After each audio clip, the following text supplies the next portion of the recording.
What's up, guys? Welcome back to the shop. In today's video we're going to be making a knife with some grade 8 washers and some ball bearings. I'm going to try a new little pattern, and it's mostly an experiment type video, but we're going to see if we can make a cool little pattern out of it. And first thing we're going to do is make our canister. Now I don't remember the exact size, the measurements for this canister, but I pretty much made it so it would be 2 washers wide. And I'm just making a canoe style with the thought in mind that I'm gonna be doing 3 layers, which is pretty much a layer of steel washers and a ball bearing, then my core steel, then another layer up top. As always, make sure to use your white paint, that way you can get a nice clean removal from the canister and it doesn't weld to it. And here I'm just doing a small layer of my steel powder, and then I'm gonna layer up my washers. My washers are not as thick as my ball bearing, quite obviously, so I'm stacking up 3 washers and then I'm gonna be putting a ball bearing inside. This whole setup took me quite a while to do, but it definitely is worth it for the end pattern. So here I am, I'm just getting my first layer done and ready. And once I have all the ball bearings in place, I'm just going to put some more steel powder on top and use that little brush to go on ahead and fill all the crevices. Make sure everything is nice and filled so we don't have any gaps in our outside cladding. I also make sure to tap it with something to make sure that any loose powder gets in the little cracks that I don't get. And afterwards I put in my core steel, which is a piece of 1080, I believe, or 1084. I don't really remember correctly, and I didn't mark it on the steel, so I can't, look at the video and find out. But after doing that, now I'm going to do my next layer of washers with the ball bearing and do the same thing all over. Put in the ball bearing and fill it up with some powder and use the little brush to help me get into all those little spots. And when I'm done with that, I'm going to put on my cap and we're going to weld it together.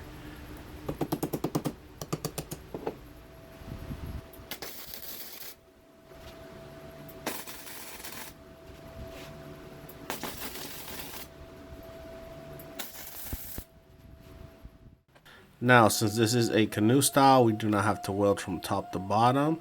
And the way the pattern is right now, I actually want to make sure it welds from side to side how I'm forge welding it. Then afterwards I can do a little tiny squeeze from top to bottom just to help consolidate everything.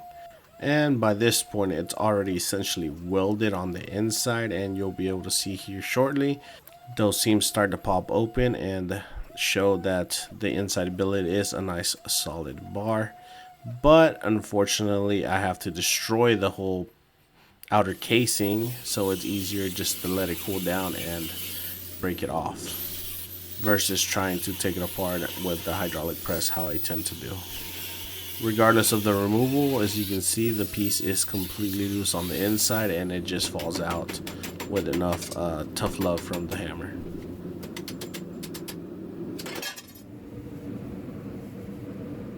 And now that the piece is out, all we have to do is make sure to get a nice consistent squeeze and a consistent size to it so that we can move on to our next step, which is taking a look at it and making sure everything came out the way we wanted to before we move forward.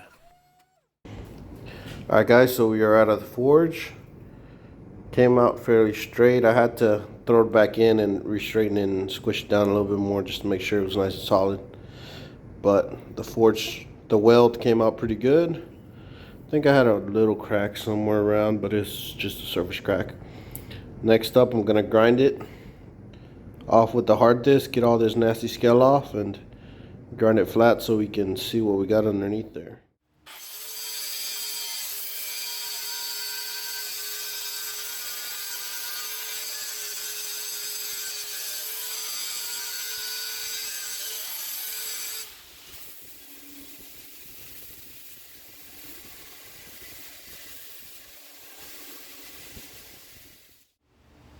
At this point, with the billet nice and clean, it's looking pretty promising, and we're going to go into some ferric chloride, and that pattern is definitely popping.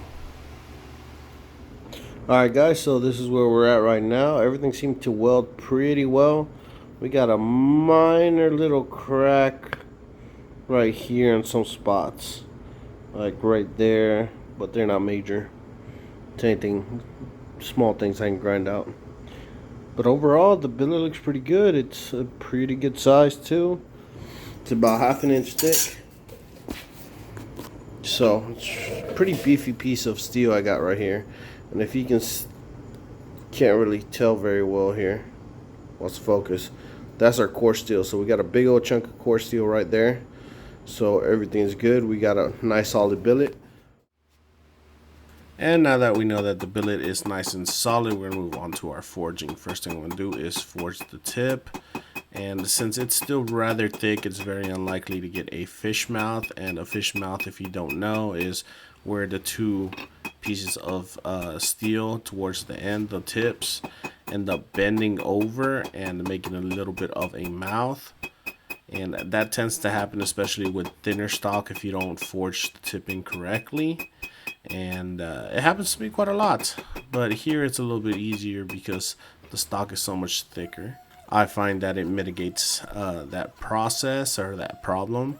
And for all my makers in the comments, let me know if whenever you forge your tip, do you get fish lips like I do, because I get them a lot and it sucks. But that's just a skill issue on my part that I should definitely fix. So as I'm thinning out the billet, I'm getting it closer to the thickness that I want to actually do the rest of my forging. And what I'm shooting for is about a 8-inch chef's knife with about a 2-inch heel. And so I am forging it down. I got my little marking or my template on my anvil so I can check it periodically. And here I'm going to use the grinder just to cut off any excess material that I don't need for this knife. I could have made it longer, but I didn't want to. So I'm just cutting off this little chunk that I can use for a future project. And I've been asked in the comments before, why don't I use a hot cut if it's easier than waiting for it to cool down. And pretty much what I told them was that most of these videos I do on my free time. I do have a full-time job, so whenever I get a chance to work, I work. And so sometimes it's easier just to let it cool down and work on it the next day, and then I just pick up where I left off. Or maybe in this case, since I don't recall, in case you haven't noticed, this is an old video that I re-edited and stitched back together since it was 2 videos. And I'm doing voiceover on it, so I don't recall everything exactly. And my hydraulic press is the old version as well, if you hadn't noticed yet. But pretty much back to what I was saying, I didn't have a hot cut tool at this time either, so I might have just decided to go take a break and go get something to eat. Then I hit it with the grinder after I came back. That's also a possibility. I do not really recall, but more than likely I let it cool for some reason, and then I just cut it off when I came back. And just a little FYI for anybody who doesn't know, these videos actually do take upwards of around the week to do, since I only work on them about an hour or 2 in the afternoons, and then I work on them on the weekends. So essentially all my free time goes into actual knife making. Then I also have the back end work, which is all the editing and doing the thumbnails and all that stuff. I am a one-man show, so that's pretty much why I've been re-editing older videos, because I've been working on other stuff that will be coming out soon.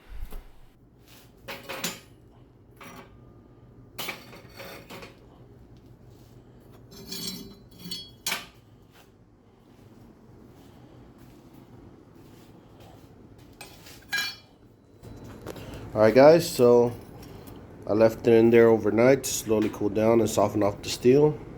We got about 9-inch blade. Don't know what we're gonna end up at the end after I'm done grinding, but it's not too bad. Definitely wanted the heel a little bit lower, but that'll do just fine. It's about 2 inches right now. So next thing, get some of this scale off and start profiling it.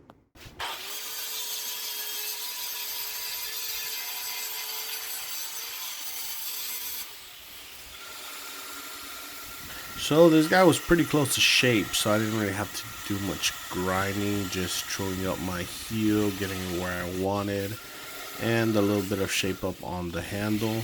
I don't like to forge the handle too much because I feel like it pulls material down. I don't have that issue nowadays because I use the press and a hot cut to cut my heel in, so it doesn't really drag it much. But I don't like running the risk of hitting that heel with my hammer and accidentally making it smaller than it needs to be.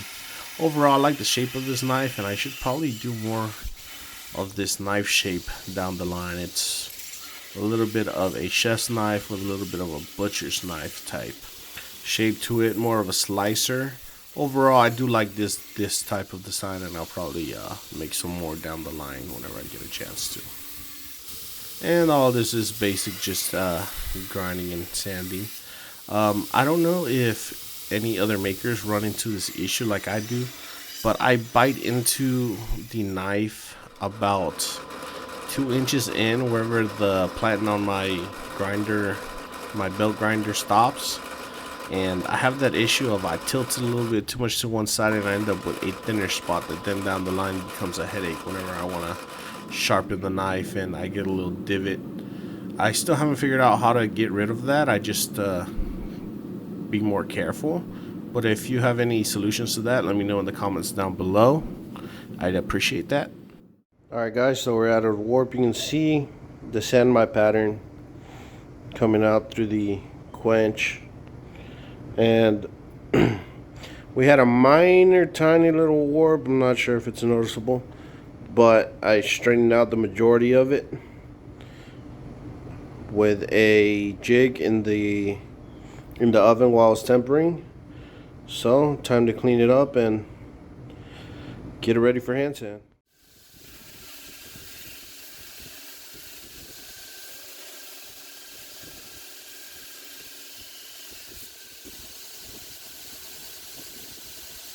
And you know, this is an old school video when I'm still hand sanding out in the shop instead of inside, because at this point I still didn't have those desks that I have now where I do a lot of my hand sanding out on the inside in the beautiful AC.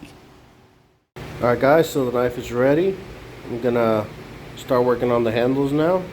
I'm gonna be using this piece of welding. I'm gonna have to cut out 2 scales out of it, so let's do that.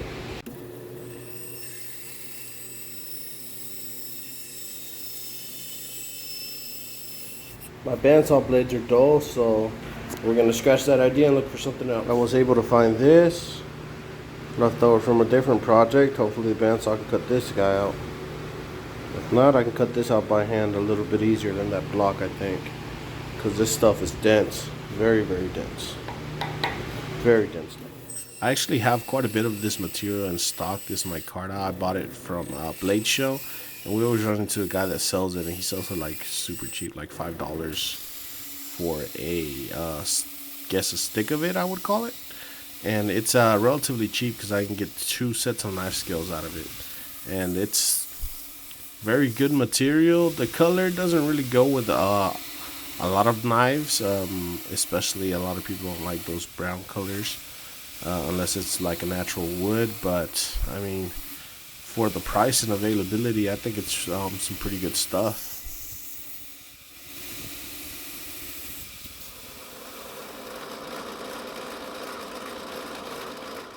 Alright guys, so the handle is pretty much ready for glue up. It's time to acid etch the knife and see how it comes out. Also, I'd like to ask you guys a question. I've been thinking about making some chef's knives to sell on the website, more of a production type knife out of AEBL stainless steel. And I'd like to get your guys' feedback on it if you would be interested in buying. I'm thinking about batching them out, make them around 200, 250, depending on how much time and effort I have to put into them, and putting them out for sale just like a workhorse chef's knife for you guys, especially right now with Christmas coming along, for Christmas gifts and whatnot. So let me know in the comments down below if you would buy one, and I'll definitely be sure to make some if you guys are interested. Alright guys, so it's the next day. The knife glued up very nicely. See them little drops where I had it upside down. Focus, there we go. You see the drops from where I had it upside down. But Now time to profile it, get it ready. And with the handle glued up, all that's left to do is to shape up my handle and get it nice and comfortable for the hand. And this is some pretty basic stuff. All I'm gonna do is contour it as evenly as I can. One thing I really like about these types of micarta where they're layered is that the more you grind into it, the more the pattern reveals itself. Since it's multiple layers, you can see that really tight grain towards the front. And as I grind more material off on the edges and all the way around, you can see how that grain starts to run through the knife. That's one of the things I like the most about using these kinds of micartas. And overall, they look pretty good. And all of you really have to do afterwards, which is what I'm going to do here, is buff it out and you have a pretty solid handle.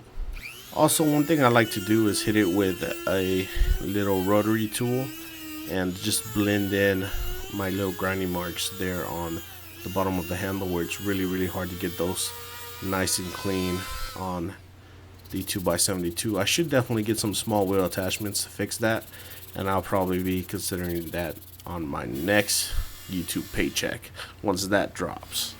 So moving forward, we're just buffing out the handle, and since it is a micarta, it is essentially a material made from resin as well as paper, so it basically impregnates the paper and becomes a hybrid plastic material. So it works very well with water and it doesn't move around. Overall, I like to use it as much as I can.